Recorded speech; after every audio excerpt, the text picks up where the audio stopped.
आपका एक बार स्वागत है और आपको बता दें कि अभी हम मौजूद हैं डॉक्टर जीएस सत्संगी के पास और आपको बता दें कि यहाँ पे इलेक्ट्रो होम्योपैथी की स्पेशल यहाँ पे व्यवस्था है और बच्चों को यहाँ से कोर्स करा के उनके भविष्य को संवारा भी जाता है। तो आइए इनसे जानते हैं कि अवेयरनेस प्रोग्राम को लेकर ये क्या कुछ कहना चाहते हैं। जैसा कि आज 18 अगस्त है और 18 अगस्त के दिन अवेयरनेस प्रोग्राम का आयोजन किया गया था जीएस सत्संगी के द्वारा। तो आइए उसी विषय पर हम इनसे बात करते हैं, इनका क्या कहनाम है और उसको लेकर क्या ये प्री प्लान किए हुए हैं। सबसे पहले सर स्वागत है हमारे चैनल पर आपका भी स्वागत है। और मैं ये गुजारिश सबसे पहले मैं करूँगा कि जो भी डॉक्टर, चिकित्सक या आम नागरिक जो भी इस चैनल को देखें तो इसे लाइक और सब्सक्राइब अवश्य करें और आगे और भी लोगों को भेजें। यह एक JP electro homeopathic medical college सह कैंसर रिसर्च सेंटर के तरफ जो 1975 में स्थापित है, जिसके फाउंडर नॉर्थ बिहार के जनक डॉक्टर जगन्नाथ प्रसाद हैं। उन्हीं के उपलक्ष्य में एक अवेयरनेस प्रोग्राम आज 18/8/2022 को रखा गया है कॉलेज की तरफ से, जिसमें हर महीने के प्रथम सप्ताह के रविवार को यह कार्यक्रम सभी चिकित्सक विद्यार्थियों की एक बैठक में अलग अलग सब्जेक्ट पर इस पर विचार किया जाएगा। जो आज यह कार्यक्रम होना तय हुआ है, जिसमें सब्जेक्ट रखा गया है cancer, immunity, global warming, adrenal gland and electro homeopathic के ऊपर। यह बिहार क्या भारत का सबसे पहला एक ऐसा इंस्टीट्यूशन है और इसका मुझे गर्व है कि जहाँ पर इलेक्ट्रो होम्योपैथिक का शिक्षा, पढ़ाई एक वैज्ञानिक स्तर पर दिया जाता है, जो विगत 40-45 वर्षों से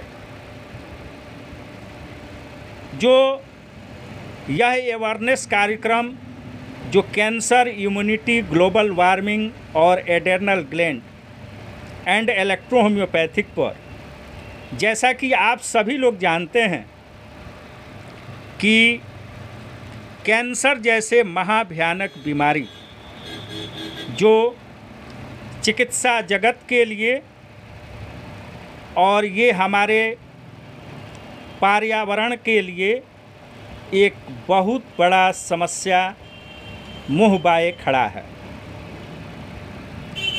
एक बीमारी जाने के बजाय दूसरी बीमारी पूरे दुनिया को तबाह करती जा रही है।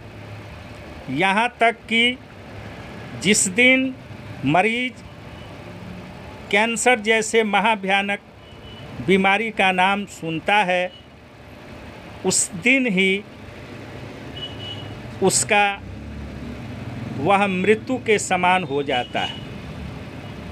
कैंसर के बारे में मुझे कहना है कि इलेक्ट्रो होम्योपैथिक के जनक डॉक्टर काउंट सीजर मैटी ने जब दुनिया को 1865 ईस्वी में जब एक निर्दोष चिकित्सा पद्धति को जन्म देकर दुनिया के सामने रखा, तो उन्होंने सबसे पहले कैंसर जैसे महाभयानक बीमारी पर रिसर्च किया। तो लोगों ने उनको एक मजाक और सवालिया निशान से खड़ा कर दिया। बहुत लोगों ने उन्हें पागल कहा, लेकिन 1865 ईस्वी के उनके इंसाइक्लोपीडिया में कानपुर डॉक्टर NL सिन्हा ने भी इसको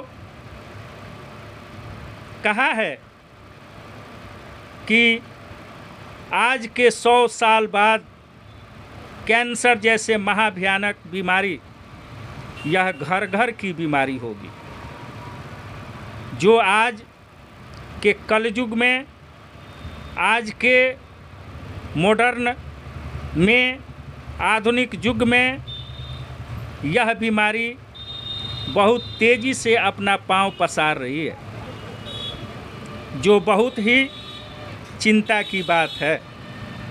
इलेक्ट्रो होम्योपैथिक एक सरल, निर्दोष, विष रहित वनस्पति वर्गों से कोहबेशन मेथड आदि शक्ति युक्त कलर रंगों पर आधारित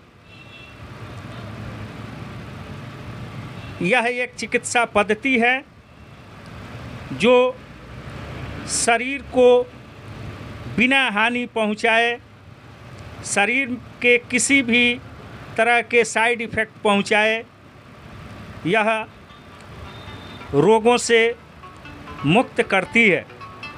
साथ ही साथ शरीर के इम्यूनिटी को बढ़ाती है और इसके साथ साथ हमारे इस पर्यावरण, जो ग्लोबल वार्मिंग एक सबसे बड़ा समस्या है, जैसा कि माननीय प्रधानमंत्री श्री नरेंद्र मोदी के द्वारा 15 अगस्त के 75वीं अमृत महोत्सव के ऊपर उन्होंने ग्लोबल वार्मिंग के भी बारे में उन्होंने कहा है। जैसा आज के डेट में चीन जैसे देश में इतना ना वहाँ का टेम्परेचर बढ़ चुका है कि वहाँ पर इतना ना गर्मी बढ़ चुका है कि बहुत बड़ी समस्या है। तो सर, जो यह ग्लोबल वार्मिंग है, ग्लोबल वार्मिंग के वजह से ही हमारा खान पान, हमारा रहन सहन, पेप्टिसाइड युक्त कोई भी अन्य भोजन, फल जो भी हम ले रहे हैं, कोई शुद्ध नहीं है। इसके कारण कैंसर जैसे बीमारी होने का एक सबसे बड़ा कारण है। मैं सरकार से यह अपील करना चाहता हूं और आप सभी लोगों से कि हम लोग, जो गवर्नमेंट इस पर अभी रिसर्च भी कर रही है कि ऐसा हम लोग खेती के पेप्टिसाइड्स, यूरिया, पोटास वगैरह का प्रयोग नहीं किया जाए। जो ये सभी ड्रग हैं, ड्रग लेने के बाद हमारे शरीर में बहुत ही बुरा उसका इफ़ेक्ट पड़ता है और हमारे शरीर में इकट्ठा होकर के वह ड्रग डिजीज पैदा करता है। और एक बहुत बड़े वैज्ञानिक जो विदेश के, उनका नाम मैं बता दूंगा, उनका मानना है कि दुनिया के हर एक व्यक्ति को, हर एक आदमी को कैंसर जैसे बीमारी से डेली लड़ना पड़ता है, डेली लड़ना पड़ता है। तो सर, आज कौन कौन से डेली लड़ना पड़ता है? इसके पीछे ये है कि हमारे शरीर के इम्यूनिटी, हमारी इम्यूनिटी का वीक होना, हमारे शरीर का बीमार पड़ना है। तो सर, अवेयरनेस प्रोग्राम जो कराया जा रहा है, उसका मेन उद्देश्य है कि लोगों को जागरूक करना, लोगों को जागरूक करना कि यह बीमारी हमारे वातावरण में हमेशा मौजूद है और इसके होने के सबसे बड़ा कारण है जो अभी मैंने बताया कि पेप्टिसाइड्स और हमारा खान पान और रहन सहन। इसके अलावा जो सबसे इम्पोर्टेंट चीज़ है, मैं आपको बता दूं कि एलोपैथिक का, ये आप 2B पॉइंट इसे नोट करें और ये बताएं, एलोपैथिक के WHO के जो डॉक्टर हैं, जो इंडिया फेम के जो डॉक्टर हैं, वह भी इस चीज़ को मानते हैं कि इसके होने के सबसे बड़ा कारण एंटीबायोटिक है।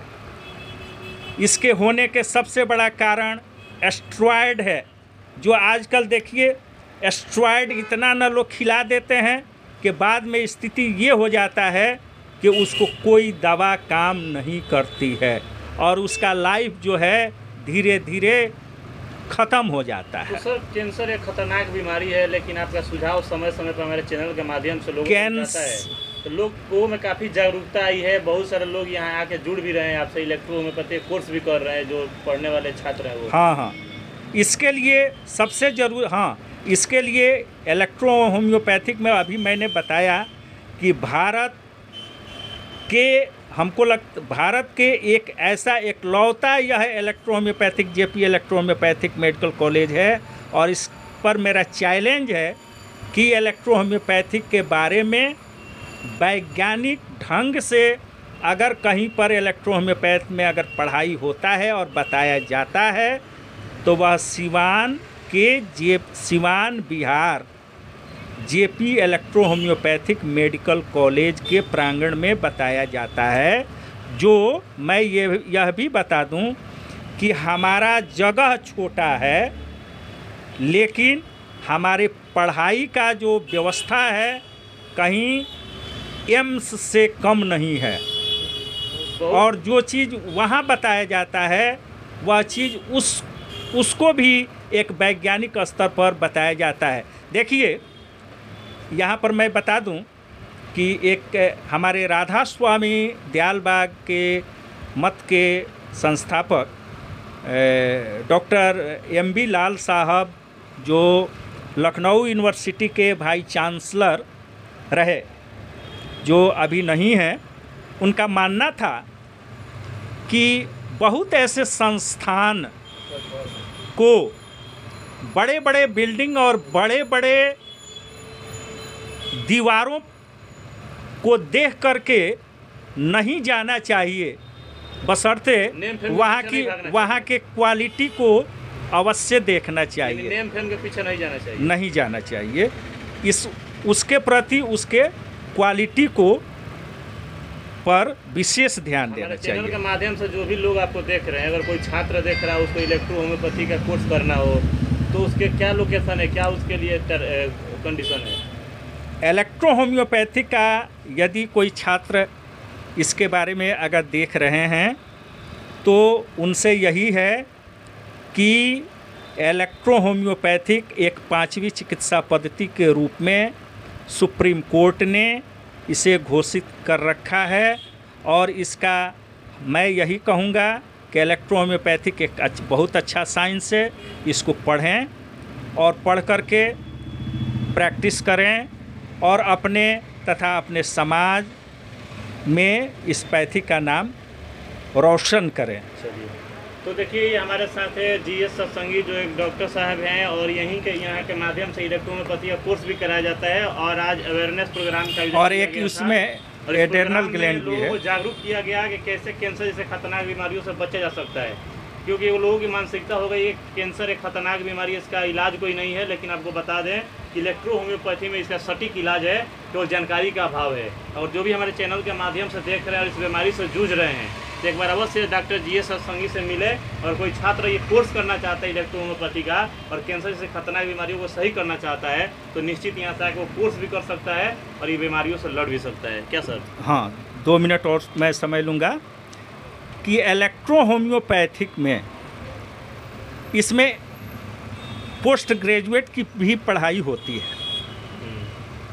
पोस्ट ग्रेजुएट में जो एक आइरिडियोलॉजी के बारे में पढ़ाई होती है, जो पूरे अगर कहीं आइरिडियोलॉजी की पढ़ाई होती है तो वह सिवान में ही होती है, और मैं ही उसको पढ़ाता हूँ, जिसमें आइरिडियोलॉजी के में है कि आँख को देख करके हम बता सकते हैं कि आपको कौन सी बीमारी है।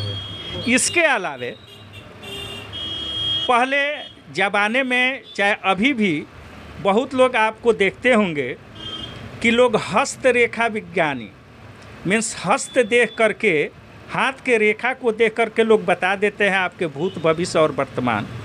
उसी तरह से मैं आपके आइरिस को, आँख को देख करके मैं आपको बता सकता हूँ आपके भूत भविष्य और वर्तमान भी मैं बता सकता हूँ।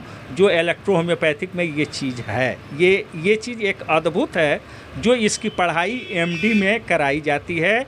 जो नहीं, आइरिस के बारे में कहा गया है कि iris is the window and mirror of the soul. Iris को देख करके मैं आपको बता दूंगा कि आप आगे और क्या कर, जैसे कोई क्रिमिनल है, उसके आँख को देख करके आप बता सकते हैं कि यह व्यक्ति आगे क्या करने वाला है या क्या करेगा। ठीक है, उसके मनोभाव को आप बता सकते हैं। जैसा कि आप सुने होंगे कि लोग कहते हैं कि face is the index of mind. ठीक है, इसी अवेयरनेस में इसमें एक और है, जो एडर्नल ग्लैंड का भी इसमें चर्चा करना बहुत ज़रूरी है। बहुत ऐसे लोग हैं एडर्नल ग्लैंड कि इसके बारे में लोग नहीं जानते हैं कि एडर्नल ग्लैंड के बारे में कुछ लोग जानते हैं कि हमारे किडनी के ऊपर होता है, जो ट्रायंगुलर होता है, लेकिन इसका मुख्य कार्य क्या होता है, इसके बारे में, एडर्नल ग्लैंड के बारे में ये जानिए कि एडर्नल ग्लैंड ये हमारे शरीर के शारीरिक, मानसिक, बौद्धिक क्षमता को बढ़ाती है। इसके अलावा अगर किसी के शरीर में एडर्नल ग्लैंड अगर सही से सुचारू रूप से अगर काम तो करती ही है, अगर काम करने लगे, तो आप सुने होंगे कि बड़े बड़े संत, महात्मा, औलिया, पीर, पैगंबर, ऋषि, महर्षि जैसे लोग पैदा होते हैं या पैदा हुए हैं, या बहुत ऐसे लोगों के बारे में आप सुने होंगे कि वाल्मीकि जी, तुलसी साहब वगैरह बहुत साधारण और बहुत ख़राब आदमी थे और बाद में चल कर के बहुत अच्छा बन गए। इसके पीछे हमारा एडर्नल ग्लैंड ही है। तो एडर्नल ग्लैंड पर मैं इतना ही, इसलिए कि समय को देखते हुए वीडियो लंबा हो रहा है, इसलिए विशेष जानकारी के लिए और हमसे बात करने के लिए और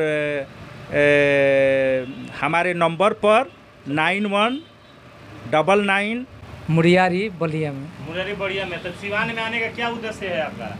यहीं पर आए थे, किनके पास प्रोग्राम था, सत्संगी जी के पास। तो सत्संगी जी के बारे में जानते हैं? हाँ, कुछ दिन से परिचय हुआ है। क्या कहिएगा इनको लेकर? यहाँ पे इलेक्ट्रो होम्योपैथी का कोर्स कराया जाता है, इनके माध्यम से बच्चों का भविष्य भी संवारा जाता है। हाँ, तो कैंसर जैसी खतरनाक बीमारियों का निजात कैसे होगा, मतलब उसे रुकाव कैसे होगा, उसका भी यहाँ पे ज्ञान दिया जाता है। हाँ, तो हम चाहेंगे कि मैंने ऐसे चलता रहे, भगवान इनको आगे बढ़ाएं और हम लोग भी इनसे कुछ ज्ञान लिए करें। तो कैसा लगा जीएस सत्संगी जी के पास आके या प्रोग्राम में शामिल होके? बहुत बढ़िया लगा। अवेयरनेस प्रोग्राम था, लोगों को जागरूक करना था, कैंसर जैसी खतरनाक बीमारियों से कैसे बचा जाए, इस पे जानकारी दिया गया लोगों को। हाँ, ठीक है, बहुत बढ़िया प्रोग्राम होगा, कोई दिक्कत नहीं। लोगों को ज़्यादा से ज़्यादा जुटना चाहिए कि नहीं इलेक्ट्रो? हाँ, जुटना चाहिए।